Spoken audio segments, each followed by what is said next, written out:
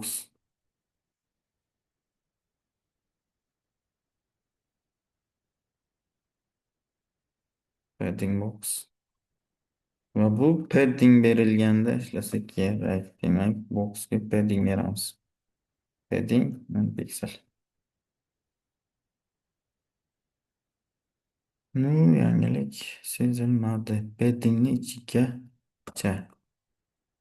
Xo'sh, border box desa, demak, chegara chiziqlarigacha. Content box desa, faqat contentni o'zi. Hmm, Content box. Demak, padding qoladi ekan. Content box ishladi.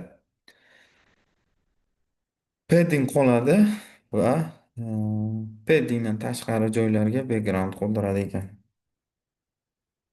Agar border box desak, border box desak, bordergacha oladi ekan. Chegaragacha. Padding ichiga oladi. Yaxshi. Hop, background origin. Buni ham default qilib padding box bo'ladi.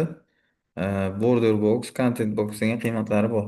Vazifasi fon rasm joylashuv qayerdan boshlanishini tushuntiradi. Pashte background klip bilan ikkalasi bir xil. Buni ham ikkalasini ishlatib ko'rasizlar. Xo'sh, background. Endi option hamma backgroundlarni bittada ishlatmoqchi bo'lsak, shunchaki background deb yozamiz va nuqta virguldan keyin rang xohlasak rang, rasm, no repeat, ya'ni qaytarilmasligi, positioni qayerda turishi va fixetlari, coverligi hammasi bir qatorda yozmoqchi bo'lsak, shunaqa yoziladi ekan. Demak, bu background darsi edi. Agar boximni ichiga yozuv yozmoqchi bo'lsam, deylik, qanaqadir yozuv bor. Ko'rishi mumkin. Keling, yana kart ochaylik. Kart va kartning ichiga H2. Salom, dunyo. Va undan keyin P. To'g'ri. Bor. Natijani ko'ramiz. Mana. Rasmni orqa foniga bo'lib qoldi. Xo'sh, kartga ozgina stil bersak, kart, border 4 piksel, 3 piksel, rangi white, solid. Mana. Hop, endi bunga is 400 piksel va o'rtada turishini xohlayman. Margin 40 piksel auto. O'rtaga olib keldik. Agar butun ekran rasm bilan qoplanishini xohlasam, uning uchun xo'sh, rasmni body'ga berishim kerak edi. Rasm body'ga berilishi kerak edi. Body, background image, URL va rasmni manzili.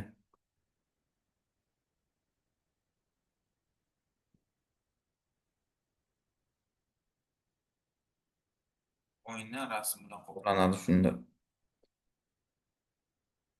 Hop, bugungi darsimiz backgroundlar oilasi edi va darsimiz shu joyda tugatamiz. Barchaga rahmat. Salomat bo'ling.